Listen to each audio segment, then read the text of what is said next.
에베소서 5장 15절부터 21절에 있는 말씀입니다. 우리 다 같이 한 목소리로 합독하도록 하겠습니다. 시작. 그런즉 너희가 어떻게 행할지를 자세히 주의하여 지혜 없는 자 같이 하지 말고 오직 지혜 있는 자 같이 하여 세월을 아끼라. 때가 악하니라. 그러므로 어리석은 자가 되지 말고 오직 주의 뜻이 무엇인가 이해하라. 술 취하지 말라. 이는 방탕한 것이니 오직 성령으로 충만함을 받으라. 시와 찬송과 신령한 노래들로 서로 화답하며 너희의 마음으로 주께 노래하며 찬송하며 범사의 우리 주 예수 그리스도의 이름으로 항상 아버지 하나님께 감사하며 그리스도를 경외함으로 피차 복종하라. 아멘. 자, 이제 자기 자신을 축복할 때 이렇게 축복하십시오. 나는 예수님 때문에 가장 행복한 사람입니다. 고백하시길 바랍니다. 나는 예수님 때문에 가장 행복한 사람입니다. 아멘.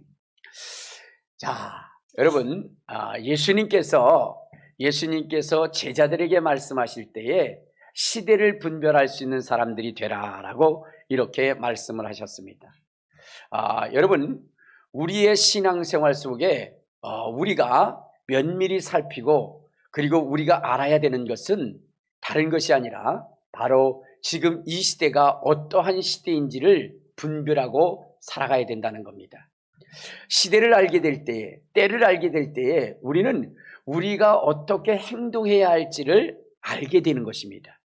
봄이라고 하는 그러한 계절이 와서 봄을 우리에게 알리고 우리가 그것을 감지할 때에 우리는 봄에 해야 할 일, 씨 뿌리는 일을 하게 되는 것입니다.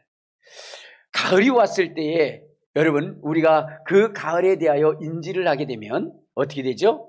우리가 했던 모든 그 곡물들을 추수하게 되는 것입니다. 이와 같이 때를 아는 것은 굉장히 중요한 거예요. 그 때와 시기를 알게 될 때에 우리가 어떠한 모습으로 그 시대를 감당할 수 있는지를 알게 되기 때문입니다. 자, 그런데 예수님께서 이 시대에 대하여 말씀하시기를 뭐라 그랬느냐? 악하고 음란한 세대다라고 얘기했어요. 그러니까 지금이 마지막 시대요. 그리고 이 마지막 시대에 주님께서 우리들에게 알려주시는 것은 악하고 음란한 세대다라고 이렇게 말씀을 하고 있는 것입니다. 그러므로 이 세대라고 하는 것은 지금 마지막 시대이고 그리고 악하고 음란한 세대라는 것을 여러분들이 아셔야 된다는 거예요. 자, 그러면 여러분 이 악하고 음란한 세대에 우리가 갖추어야 할 신앙은 어떤 것일까요? 우리 다시 에베소서 5장을 한번 보면 이렇게 이야기를 합니다. 에베소서 5장 우리 16절 17절에 보면 이렇게 얘기합니다. 자, 시작. 세월을 아끼라. 때가 악하니라. 그러므로 어리석은 자가 되지 말고 오직 주의 뜻이 무엇인가 이해하라 그랬어요.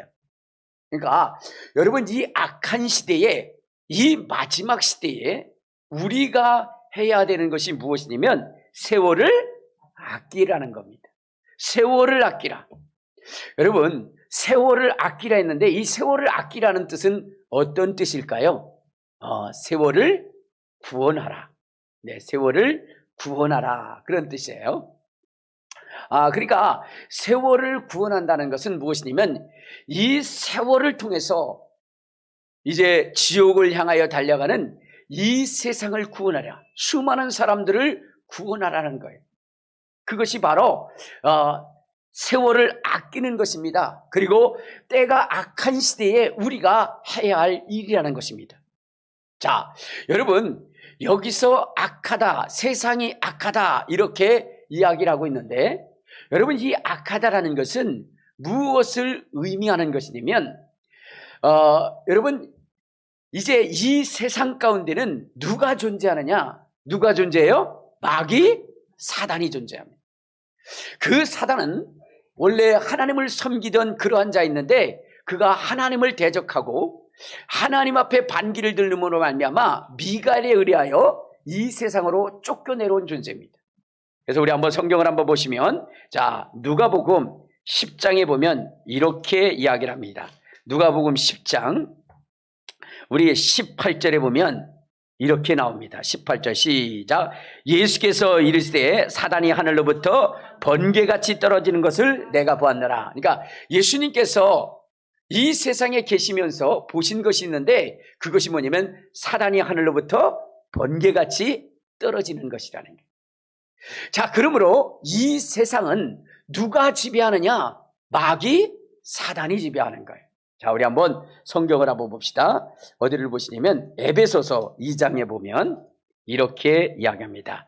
에베소서 2장 2절 3절에 보면 이렇게 얘기해요. 자, 시작. 그때 너희는 그 가운데서 행하여 이 세상 풍조를 따르고 공중의 권세 잡은 자를 따랐으니 곧 지금 불순종의 아들들 가운데 역사하는 여기라. 전에는 우리도 다 그 가운데서 우리 육체의 욕심을 따라 지나며 육체와 마음에 원하는 것을 하여 다른 이들과 같이 본질상 진노의 자녀가 되었다 그랬어요. 그러니까 뭐냐면 이 세상에 누가 내려왔느냐? 마귀 사단이 내려와가지고 그래가지고 그 마귀 사단이 만든 것이 뭐냐면 이 세상의 풍조라는 거예요. 이 세상의 풍조, 풍습 이러한 것들을 만들어 놨다는 거예요. 그래서 뭐냐면은 제사를 하게 한다거나 또한 뭐냐면 미신을 믿게 한다거나 우상을 숭배하게 한다거나 사람을 밉게 한다거나 다투게 한다거나 뭐 이사 갈 때 무슨 뭐 동티나지 않도록 뭐 이러한 일들 뭐 손 없는 날에 간다거나 그 다음에 또 사주팔자를 보게 한다거나 이러한 일들을 여러분 이 마귀 사탄이 사람들에게 그걸 가르쳤다는 거예요. 풍습으로 만들어서 가르쳤다는 거예요. 자, 그런데 그것은 그러한 그 이유들은 나중에 어떻게 되냐? 그것을 따르게 되면 하나님의 진노가 이 세상에 임할 것이라고 말씀하고 있는 것입니다. 우리 한번 3절을 2절 3절 다시 한번 봐요. 다시 시작. 그때 너희는 그 가운데서 행하여 이 세상 풍조를 따르고 공중의 권세 잡은 자를 따랐으니 곧 지금 불순종의 아들들 가운데 역사하느니라.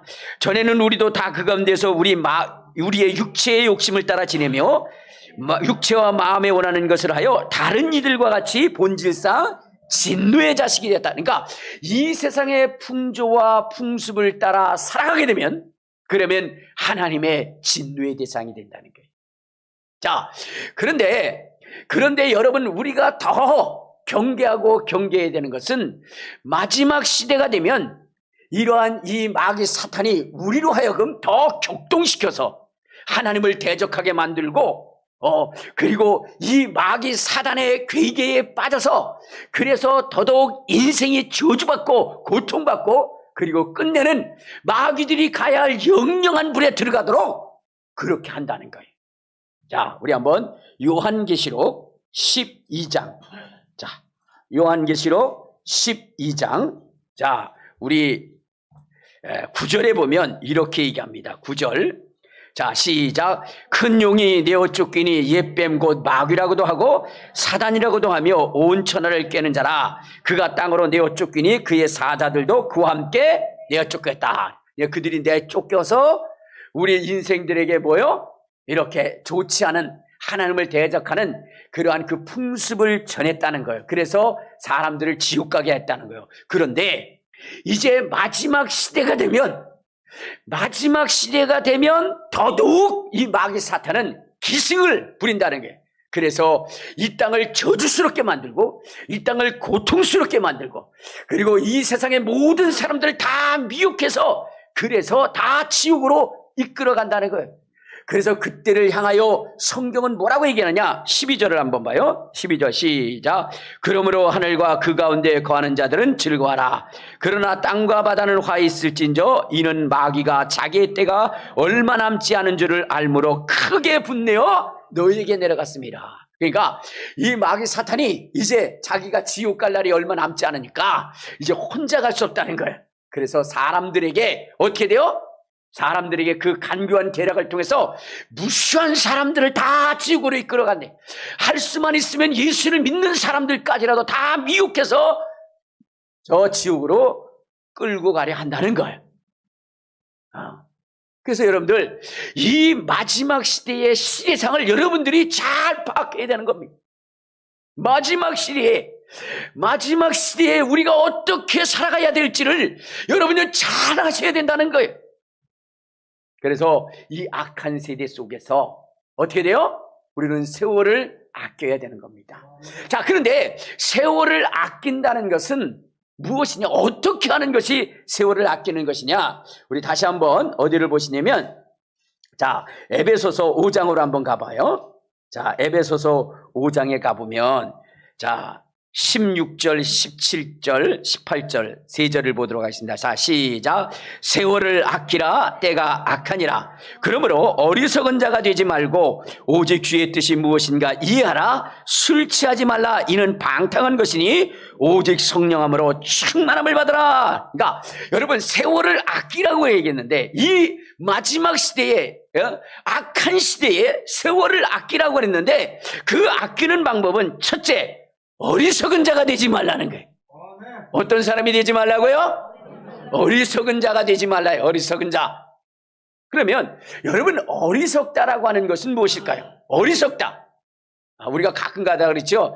이 어리석은 놈, 이 바보 같은 놈, 뭐 이렇게 우리가 막 얘기를 하잖아요. 어리석다라고 하는 게 뭘까요? 어리석다라는 거, 하나님이 없다고 그러는 거다. 자, 어리석다라고 하는 게 뭐예요? 그렇죠. 하나님이 없다는 게 어리석은 것이라는 거예요. 우리 한번 시편 14편을 한번 찾아봅시다. 시편 14편 1절. 자, 1절에 보면 어리석은 자는 어떤 자냐? 14편 1편 1절입니다. 자, 시작. 어리석은 자는 그 마음에 이르기를 하나님이 없다 하는도다. 그들은 부패하고 그 행실이 가증하니 선을 행하는 자가 없도다 그랬어요. 그러니까 여러분, 어리석은 자는 그 마음에 하나님 없다 이렇게 얘기한다는 거예요. 그리고 무엇을 한다? 부패하고 행실이 가증하고 선을 행하지 않는다는 거예요. 그러니까 여러분, 성경이 세월을 아끼라 그랬는데, 이 악한 시대의 세월을 아끼라 그랬는데, 이 악한 시대에 우리가 해야 할 일이 무엇이냐? 마지막 시대에 해야 할 일이 무엇이냐? 그것은 하나님을 인정하는 것입니다. 하나님은 살아계시다. 하나님은 우주와 만물의 주관자가 되신다. 하나님은 반드시 심판하신다. 하나님은 우리의 행함대로 갚아주신다. 이것을 인정하라는 거예요. 하나님의 존재를 인정하는 것입니다.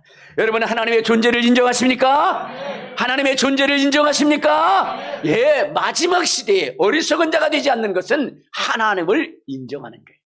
자, 그러면 여러분, 하나님을 인정한다면 우리는 어떻게 해야 될까요? 하나님을 인정한다면 우리는 어떻게 되냐? 그분은 역사의 주관자이시고 심판자이시고 모든 것을 행하시는 그러한 분이시라면 우리는 어떻게 되냐? 그분의 뜻이 무엇인지를 알아야 된다 이 말이에요. 뭐라고요?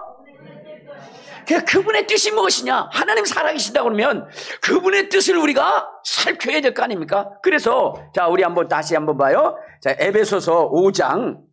자, 에베소서 5장 17절에 보면 그렇게 얘기했죠. 자, 시작. 그러므로 어리석은 자가 되지 말고 오직 주의 뜻이 무엇인가 이해하라. 그러니까 주님의 뜻이 무엇인지 이해하라 이 말이에요. 하나님 살아계시다고 여러분 인정한다면 그분의 뜻이 무엇인지를 살피는 것은 당연한 것 아니겠습니까? 그렇죠? 그래서 하나님의 뜻을 우리가 살펴야 되는 거예요. 자, 그런데 여러분, 하나님의 뜻이 무엇일까요? 하나님의 뜻. 모든 인류가 구원받는 것. 자, 하나님의 뜻이 뭘까요? 그래요. 성경에 보면 이런 말씀 있잖아요. 하나님이 세상을 이처럼 사랑하사 독생자를 주셨으니 이는 저를 믿는 자마다 멸망치 않고 영생을 얻게 하려 하십니다. 하나님은 이 세상의 모든 영혼들이 구원함을 받기를 원하는 거예요. 그래서 그 구원의 길을 누가 만들어 놓으셨느냐? 예수 그리스도께서 말씀해요. 예수 그리스도께서 만들어 놓으신 거예요. 그래서 예수 그리스도도 무엇이냐? 이 모든 인류가 구원받기를 원했던 겁니다. 우리 한번 디모데 전서 우리 2장. 자, 디모데 전서 2장 4절을 한번 봐요. 4절 4절부터 우리 6절까지 디모데전서 2장 4절부터 6절 시작. 하나님은 모든 사람이 구원을 받으며 진리를 아는 데 이르기를 원하시느니라. 하나님은 한 분이시요 또한 하나님과 사람 사이에 중보자도 한 분이시니 곧 사람이신 그리스도 예수시라. 그가 모든 사람을 위하여 자기를 대속물로 주셨으니 기약이 이르러 주신 증거니라. 하나님이 원하시는 게 뭐예요? 세상의 모든 사람들이 다 구원받기를 원하는 거예요. 그래서 그 구원의 길을 누가 만들어 놓으셨느냐? 예수 그리스도께서 만들어 놓으셨다는 거예요. 예수 그리스도께서. 그래서 예수 그리스도께서 이 땅에 오셔서 그 구원의 길을 만들어 놓으셨는데, 자, 여러분 보세요. 아까 예수님께서 뭐냐면은 바리새인들과 서기관들이 표적을 보여주시기를 원합니다 라고 얘기할 때 주님께서는 이 세대는 악하고 음란한 세대다. 그러면서 내가 이 세대 속에 내가 보여줄 표적은 요나의 표적밖에는 없다. 이렇게 말씀을 하셨어요. 요나의 표적. 근데 요나의 표적이라고 하는 것이 무엇이에요? 그건 예수님을 예표하는 것으로서 예수님께서 정말로 억울한 일을 당하시고 십자가에 못 박혀 죽으셨다가 사흘 만에 부활하셔서 우리의 인생을 구원하실 것이라고 하는 그 표적을 말씀하신 거예요. 자, 그러니까 악하고 음란한 세대 속에 여러분 우리의 인생이 가지고 있어야 할 가장 중요한 표적이 뭐냐? 예수 그리스도께서 우리를 위하여 피 흘리시고 우리를 위하여 채찍을 맞으시고 우리를 위하여 십자가에 못 박혀 죽으시고 부활하셨다라고 하는 이 귀한 생명의 은총, 생명의 말씀을 우리가 가져야 된다는 거예요. 알겠습니까? 그래서 이것을 가지고 어떻게 돼요? 마지막 시대에 환난을 당한 이 시대, 정말로 마지막 시대에 7년 환난이 있을 때 우리는 그 속에 뛰어들어가서 우리가 가진 이 구원의 복음, 이 생명의 복음을 전해서 하나님이 원하시는 수많은 영혼들을 구원해야 된다는 거예요. 알겠습니까? 그러니까 우리는요, 이 악한 세대에 여러분의 신앙이 분명해야 돼요. 무엇이냐면 나는 이 환난 가운데 이 예수 그리스도의 이 복음의 말씀을 가지고 저 수많은 영혼들을 내가 구원해야 되겠다. 그리고 마침내는 어떻게 돼야 돼요? 거기서 순교해야 돼요. 목사님 그 얘기는 하지 마시지. 그런데 성경은요 우리에게 그렇게 말씀하고 있어요. 내가 너희를 보냄이 양을 이리 가운데 보내는 것 같다. 그러니까 양이 이리 가운데 가면 어떻게 돼 있어요? 그렇죠. 죽임을 당하죠. 근데 우리를 그렇게 하신다고 했으니 반드시 우리는 어떻게 돼요? 복음을 가지고 나가서 순교를 해야 돼요. 자, 그런데 여러분 우리는 이렇게 마지막 시대를 철저하게 준비하고 대비해야 되는데 여러분들이 마지막 시대에 속지 말아야 돼요. 속아서는 안 되는 것이 있어요. 그것은 무엇이냐면 어떻게 돼요? 거짓 선지자들의 이야기에 속지 말아야 돼요.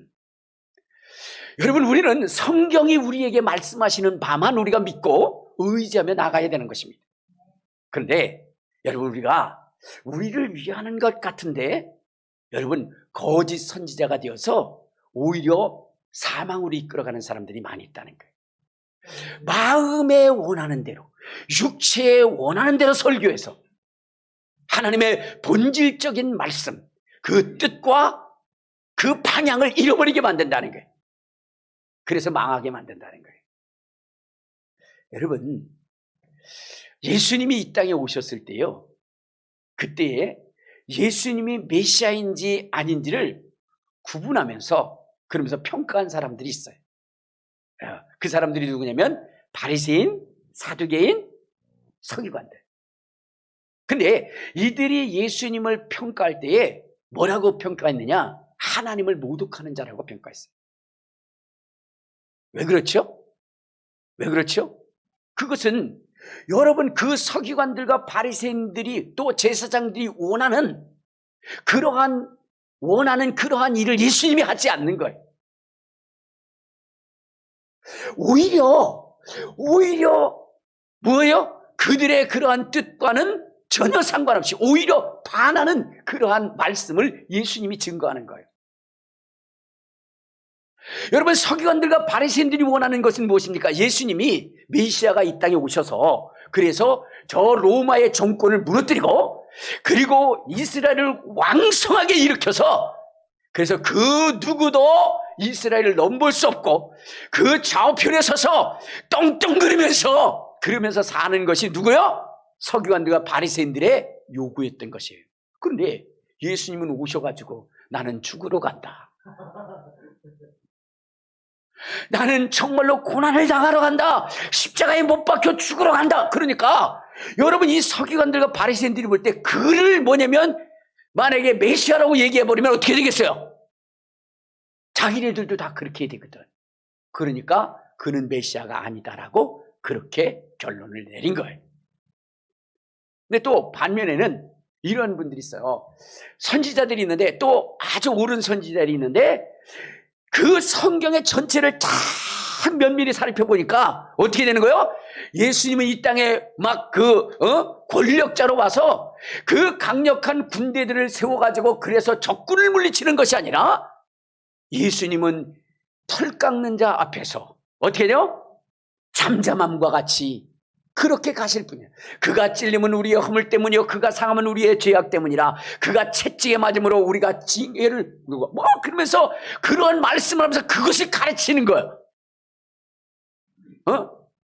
자, 그러다 보니까 여러분들 같으면 어느 말씀을 따르겠어요? 사도관들과 바리새인들은 우리에게 오시는 메시아는 이스라엘을 회복할 메시아다. 그래서 로마를 무너뜨리고 그래서 막 이스라엘의 왕이 되고 전 세계를 지배하는 그러한 분이 메시아다라고 가르치는 그 서기관들과 바리새인들과 사두개인들의 말을 여러분들은 믿겠어요? 아니면 선지자들이 부지런히 성경을 살펴서 그분은 고난을 당하고 핍박을 당하고 죽임을 당하고 그래서 죽은 다음에 사흘 만에 부활하시고 하늘로 승천하신 그분이시다라고 하는 그 말씀을 여러분 따르겠어요? 에? 거짓말하면 지옥 가요? 우리는 뭘 따르고 싶어요? 그렇죠. 막 그냥 바리새인들과 서기관들이 얘기하는 그러한 그 말을 따르고 싶지 않겠습니까? 그게 마음에 원하는 것이다 이 말이에요. 육체가 원하고 마음에 원하는 것이다. 그러나 우리 예수님 하나님께서는 그것을 말씀치 아니하시고 예수 그리스도는 이 땅에 오시면 고난을 당하고 핍박을 당하고 그리고 죽임을 당한다. 그렇다는 거예요. 우리 한번 성경을 한번 봅시다. 어디를 보시냐면요. 자, 베드로전서 1장을 한번 봐요. 베드로전서 1장에 보면 이런 말씀이 있습니다. 자, 베드로전서 1장. 자, 우리 9절부터 보면 자, 시작. 믿음의 결국 곧 영혼의 구원을 받음이라. 이 구원에 대하여는 너희에게 임할 은혜를 예언하던 선지자들이 연구하고 부지런히 살펴서 자기 속에 계신 그리스도의 영이 그 받으실 고난과 후에 받으실 영광을 미리 증언하여 누구든지 또는 어떠한 때를 지시하든지 상관이라. 이 섬긴 바가 자기를 위한 것이 아니요 너희를 위한 것임이 계시로 알게 되었으니 이것은 하늘로부터 보내신 성령을 힘입어 복음을 전하는 자들로 이제 너에게 알게 한 것이라. 천사들도 살펴보기를 원한다. 그러니까 여러분, 이 선지자들이 부지런히 성경을 살펴서 연구해서 보니까 예수 그리스도는 이 땅에 오셔서 권력을 가지고 로마를 무너뜨리는 그분이 아니라 그분은 이 땅에 말씀이 육신이 되어 오셔서 자기의 몸을 찢고 자기의 몸을 상하게 하고 자기의 몸에 채찍을 가하고 그리고 십자가에 못 박혀 죽게 하심으로 인류의 모든 죄를 대속하여 인류를 구원하는 이러한 길이라는 것을 이 선지자들이 알았어요. 그래서 그것을 가르쳤다는 겁니다. 자, 그러면서 이 선지자들이 또한 예수님이 또한 우리에게 말씀하시기를 예수님이 걸어가신 그 길을 걸어가라는 거예요. 마지막 시대에 여러분 우리에게도 동일하게 예수님이 걸어가셨던 그 길을 걸어가라는 겁니다. 우리 한번 자 봅시다. 어디를 보시냐면 자 베드로전서 2장을 한번 봐요. 베드로전서 2장. 자, 베드로전서 2장 20절을 보면, 자, 시작. 죄가 있어 매를 맞고 참으면 무슨 칭찬이 있으리요. 그러나 선을 행함으로 고난을 받고 참으면 이는 하나님 앞에서 아름다우니라. 이를 위하여 너희가 부르심을 받았으니 그리스도도 너희를 위하여 고난을 받으사 너희에게 본을 끼쳐 그 자취를 따라오게 하셨느니라. 그는 죄를 범하지 아니하시고 그 입에 거짓도 없으시며 욕을 당하시되 맞대어 욕하지 아니하시고 고난을 당하시되 위협하지 아니하시고 오직 공의로 심판하시는 이에게 부탁하셨으며 라고 얘기했어요. 자, 그러니까 예수 그리스도께서 그러한 고난과 그 고통의 십자가를 지고 가신 것처럼 너희들도 마지막 시대에 그렇게 하라는 거예요. 너희들도. 자, 그러니까 여러분들 이렇게 사는 것이 쉬워요, 어려워요? 어려워요. 그러니까 우리는 마지막 시대에 주님의 말씀을 따르기보다는 뭐요? 아까 그런 것처럼 우리에게 용기를 주고, 우리에게 막 그냥 자부심과 긍지를 드러내게 하고, 맞아, 이 싸우고 난 다음엔 세상을 정복하고 세상의 권력을 틀어주고, 이런 일에 우리가 더 귀를 기울이게 됐어요. 그러나 성경은 아니라는 거예요. 성경은 어떻게 하나? 너희도 예수님이 당하신 것처럼 고난을 당하라는 거예요. 여러분, 세상은 악합니다. 그래서 우리들에게 누명을 쓰이고 우리 그리스도인들을 정말로 보내면은 핍박하고 그렇게 한다 이 말이에요. 우리에게 억울한 누명을 씁니다. 여러분, 거짓말을 하게 합니다. 그러나 거기에 여러분 우리는 맞대요. 대항해서는 안 되는 거예요. 우리는 오히려 그들을 어떻게 해야 된다? 핍박하는 자들을 어떻게 해야 된다? 자, 우리 한번 성경 봐요. 어디를 보시냐면 로마서, 자, 로마서 우리 12장에 보면 이런 말씀을 하십니다. 로마서 12장 14절 시작. 너희를 박해하는 자를 축복하고 저주하지 말라. 자, 너희를 박해하는 자를 어떻게 하라? 축복하라는 거예요.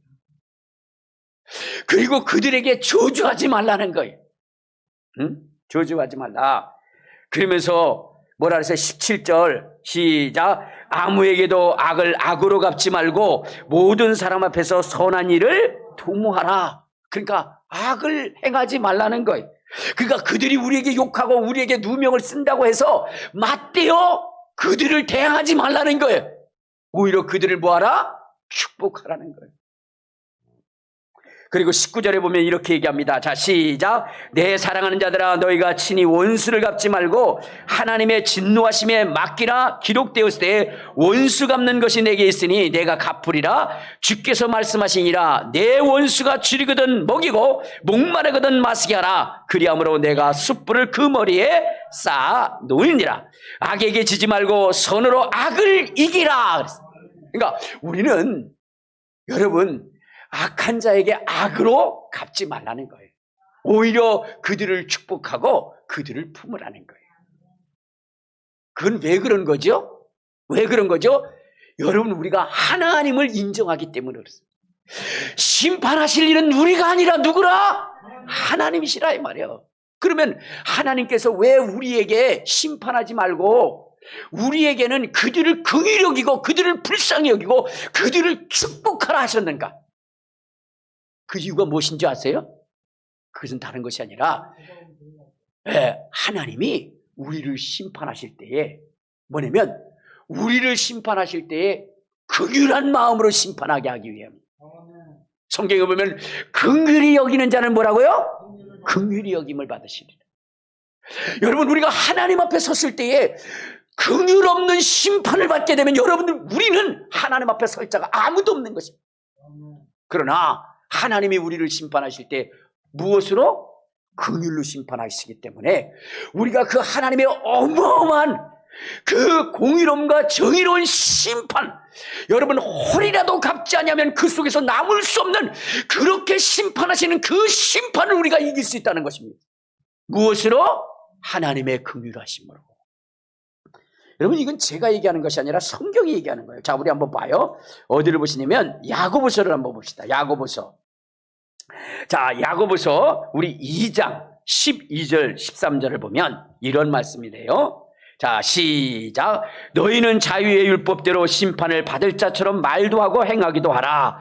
긍휼을 행하지 아니한 자에게는 긍휼 없는 심판이 있으리라. 긍휼은 심판을 이기고 자랑하느니라. 그러니까 여러분, 우리에게 비판하지 마라. 남을 비판하고 그리고 남을 판단하지 마라. 그러면 하나님이 너를 그렇게 비판할 것이고 너를 판단할 것이라. 여러분, 하나님이 우리를 심판하시고 우리를 판단하시면 그 앞에 의롭다 할 사람이 누가 있겠습니까? 그래서 하나님이 너를 긍휼히 여길 수 있도록 그렇게 하라. 긍휼히 여길 수 있도록, 불쌍히 여길 수 있도록 해라. 그것은 내가 남을 불쌍히 여기는 것이다. 그들이 아무리 너희를 뭐냐면 억압하고 박해하고 누명을 씌우고 그런다 할지라도 어떻게 하라? 긍휼히 여기라.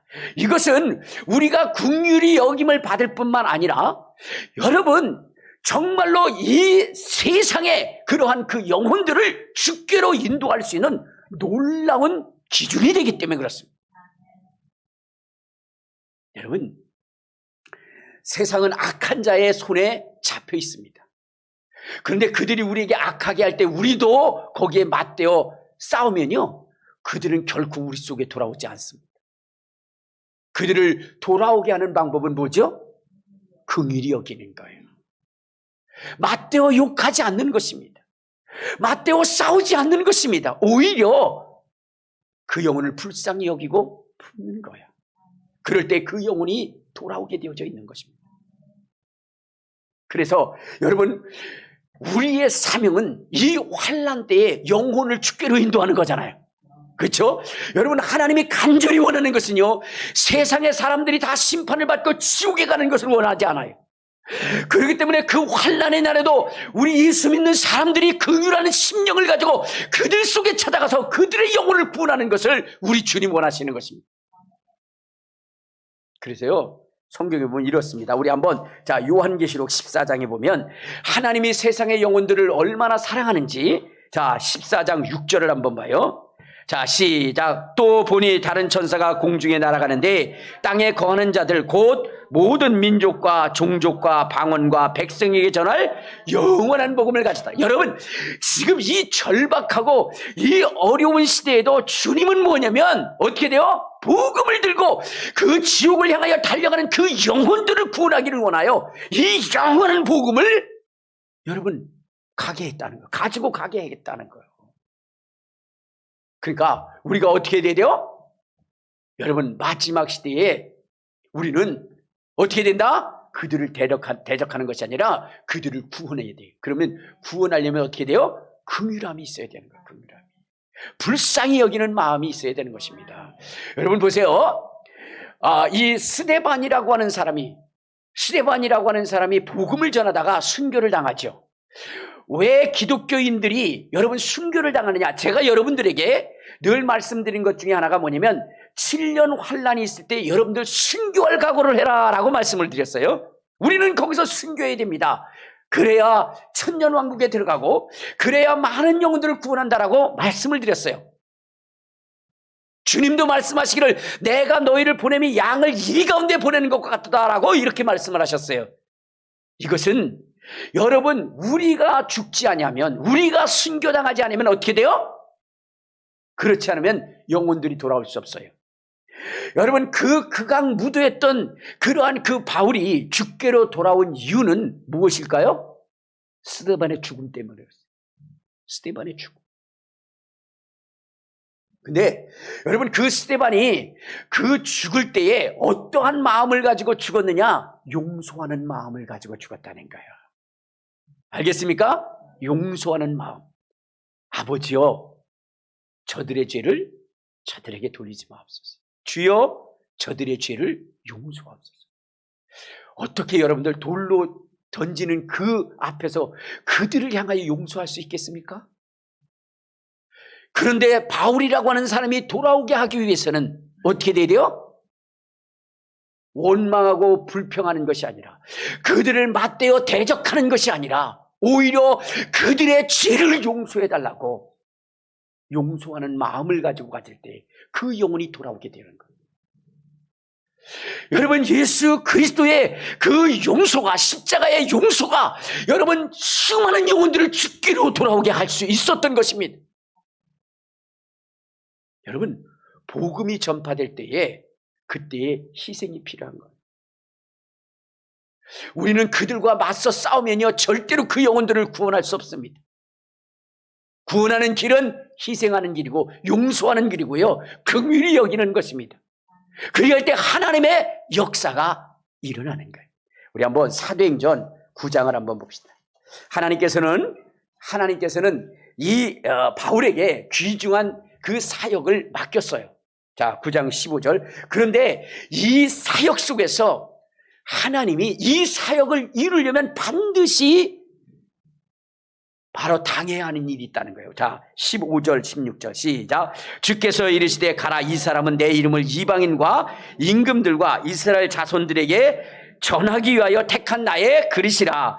그가 내 이름을 위하여 얼마나 고난을 받아야 할 것을 내가 그에게 보이리라 그랬어요. 그러니까 복음을 전함에 있어서는 무엇을 당해야 된다? 고난을 당해야 된다. 고난당하지 않으면 돌아오지 않는 거예요. 여러분, 이 바울이라고 하는 사람이 옥에 갇혔을 때에 그 간수들이 돌아왔잖아요. 근데 그 간수가 돌아오기 위해서는 누구냐? 바로 바울과 실라가 채찍을 맞아야 될 거고, 바울과 실라가 억울하게 옥에 갇혀야만 됐던 것입니다. 그럼에도 불구하고 그 옥에 갇히고 채찍을 맞고, 그럼에도 불구하고 그가 원망하고 불평한 것이 아니라 하나님의 뜻이라 여기고 하나님 앞에 시와 찬미로 하나님을 찬송하며 여러분 거기에 있었던 그 간수가 주께로 돌아올 수 있었다는 겁니다. 오늘 우리가 여러분 이 마지막 시대에 환난을 당하고 고난을 당할 때에 여러분 거기서 원망과 불평을 하는 것이 아니라 오히려 감사할 때, 그때에 우리를 핍박했던 자들이 돌아오는 것입니다. 우리에게 누명을 씌웠던 자들이 돌아오게 되는 것입니다. 그러니까 여러분들, 우리가 마지막 시대에 하나님의 사역을 감당할 주의 사도라고 여러분들 여기시고, 그 시대 속에 많은 영혼을 구원하기 위해서 내가 장착해야 되는 것은 그리스도의 십자가의 죽음에 대한 그 용서, 그 용서로 무장해야 되고요, 나를 핍박하고 나를 어거매고 나를 가두는 자들까지라도 내가 용서하겠다라고 하는 그러한 그 말씀의 무장이 필요한 것입니다. 여러분, 우리는 맞대어 그들과 싸우는 자들이 아니에요. 박 목사님이 이제 저 애틀란트에 가게 됐었어요. 그래서 거기에 가셔서 이제 뭐냐면은 교회들마다 집회를 하고 있는데, 어느 한 교회를 지나가는데 같이 동석했던 분이 그러더라는 거예요. 목사님, 저 교회를 아십니까? 목사님이 그걸 알 이유가 없지요. 턱이 없지요. 그러니까 모른다 그랬더니 저 교회가 참 이상한 교회입니다. 뭐가 이상한 교회냐라고 얘기했더니 이렇게 얘기를 하는 거예요. 그 교회의 목사님이 사냥을 되게 좋아했더랍니다. 특히나 사슴 사냥을 좋아한 거예요. 사슴 사냥. 그래가지고 정말로 이렇게 예배가 끝나고 나서 좀 한가할 때에 그 교회에 나오는 경찰서장님과 함께 사냥을 가는 거예요. 사슴 사냥을. 자, 그런데 이 사슴 사냥을 할 때 사슴이 경계심이 굉장히 대단하잖아요. 그죠? 그래서 그것을 잡으려면 어떻게 되냐면 사슴 머리를 하고 이렇게 사슴처럼 꾸며야 된답니다. 아주 사슴처럼 똑같이 꾸미고, 그리고 가야 사슴이 도망가지를 않는데요. 그래가지고 사슴 그 머리를 쓰고 그 치장을 하고 그리고 가서 사슴을 잡는 거예요. 그러다 보니까 여러분, 목사님이 사냥을 한다는 게 그게 별로 좋지는 않잖아요. 성도님들이 말렸어요. 장로님들도 말리고. 근데 목사님은 내 취미인데 그 취미조차 그렇게 하면 되겠느냐 해가지고 계속 나간 거예요. 근데 그날도 경찰서장인 그 교인을 불러가지고 같이 어떻게 되냐면 사냥을 나갔습니다. 그래가지고 서장도 뭐냐면 어떻게 돼요? 그 사슴 머리를 쓰고 그리고 나가고 같이 사슴 머리를 쓰고 그러면서 가서 하는데 사슴이 나타난 거예요. 그래서 그걸 겨냥을 해서 땅 쏜 총이 가가지고 그의 머리를 맞춰가지고 사슴이 즉사한 거예요. 그게 너무 좋아서 뛰어가서 보니까 사슴머리를 보니까 경찰서장인가. 경찰서장. 그리고 나니까 이 목사님이 어떻게 되겠어요? 경찰서장을, 자기 성도를 죽였으니. 그러니 이제는 더 이상 뭐냐면 목회를 할 수가 없어요. 물론 고의적으로 죽이지 않은 것이기 때문에 벌금만 내고 끝났는데, 그러나 교회에 와서 목회를 할 수 있겠느냐. 성도를 죽인 목사님. 그래서 짐을 싸가지고 이제 거기를 떠나려 합니다. 거기에 있었던 그 교인들의 대부분이 다 떠나버린. 목사가 사람 죽였다, 성도 죽였다. 그래가지고 얼마 남지 않은 거예요, 성도들도. 그런 가운데 이 목사님이 이제는 떠나야 되겠다라고 떠나는데, 근데 참 거기에 장로님들이 참 훌륭하시더라고요. 장로님들이 참 훌륭한 분이 세워져야 돼요. 장로님들이 뭐라 그러냐면 모여서 회의를 했어요. 우리 한번 생각해보자. 지금 저 목사님 사람을 죽였는데, 성도를 죽였는데 어디 가면 목회할 수 있겠냐? 누가 그를 받아주겠냐?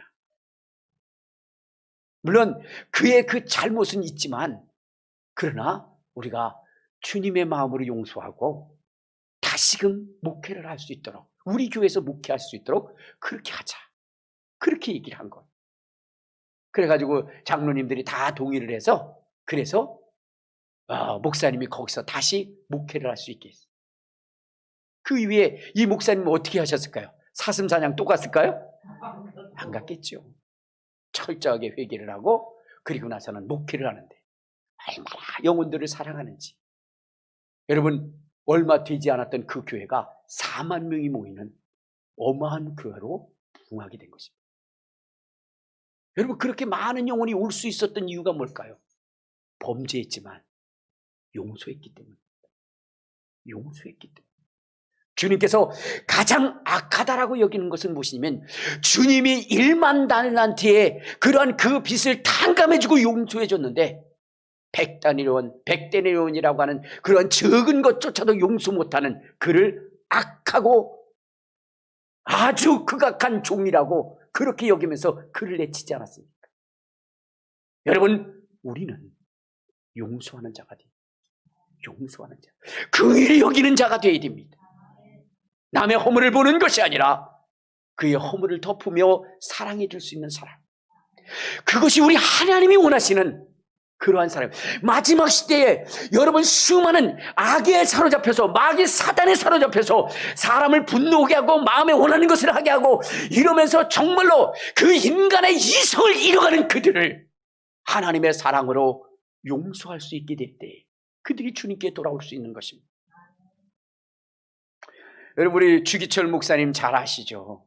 주기철 목사님 정말로 억울한 일을 누명을 쓰고, 그리고 여러분 끝내는 그분이 순교를 당했습니다. 그런데 여러분, 그분이 순교당하실 때에, 그때에 어떤 한 사람의 그러한 그 변화가 있었어요. 그 사람은 누구냐면 바로 일본의 그 순사였어요. 그 사람은 무엇이냐면 나라에 큰 공을 세우기 위해서 누구냐? 이 주기철 목사님을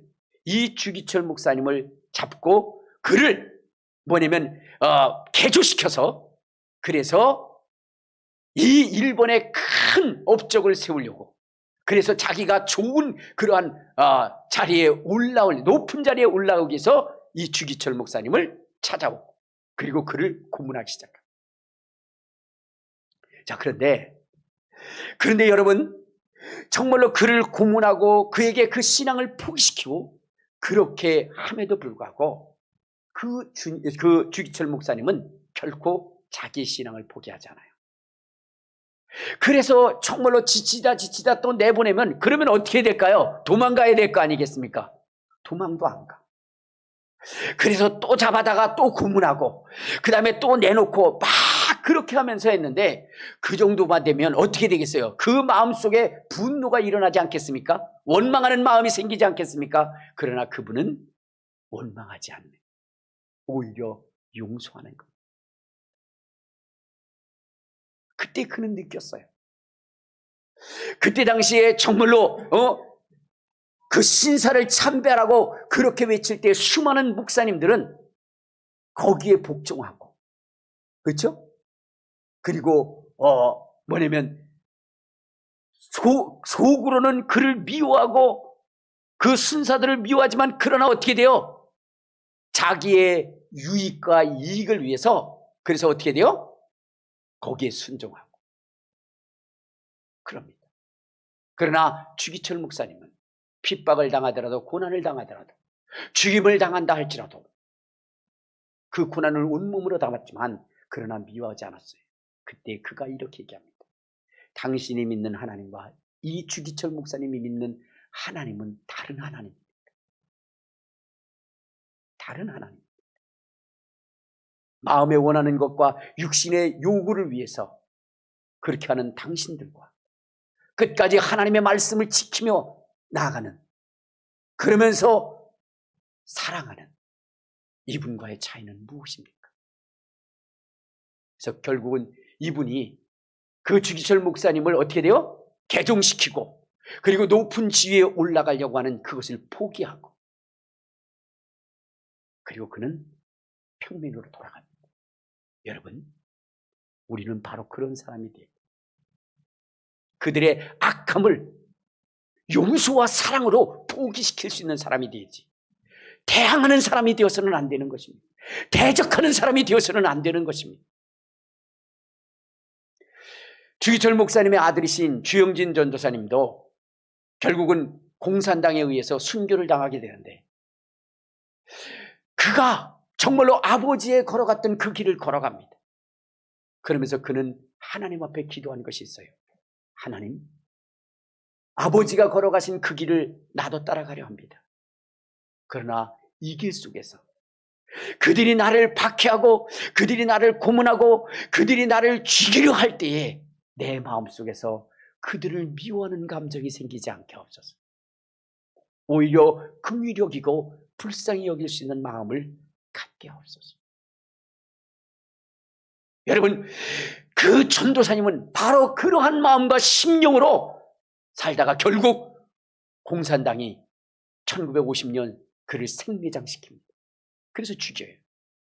그러나 죽는 순간까지라도 그들을 용서하고 사랑했기에, 어쩌면 그분의 그러한 그 주님을 사랑하고 영혼을 사랑한 그 숭고한 신앙이 바로 지금 대한민국의 수많은 영혼들이 주께로 돌아오게 할 수 있는 그러한 길은 아니었는가 생각해 봅니다. 그러나 오늘날 여러분, 교회의 수많은 사람들이 세상을 향하여 달려가는 이유는 무엇일까요? 오늘 용서해야 할 우리 그리스도인들의 마음에 시기와 질투와 혈기와 분냄이 가득 참으로 마귀가 켜놓은 그 그물에 걸리고 마귀가 행하는 대로 행함으로 말미암아 주께로 돌아오는 자들이 적어지고 오히려 떠나는 자들이 더 많아지고 하나님을 대적하는 길에 서는 자들이 넘쳐나고 있지는 않는가? 우리가 한번 생각해 봐야 된다는 거예요. 그래서 다시금 우리는 어떻게 돼요? 고난을 당하고 핍박을 당할지라도 주여 저들을 용서하옵소서.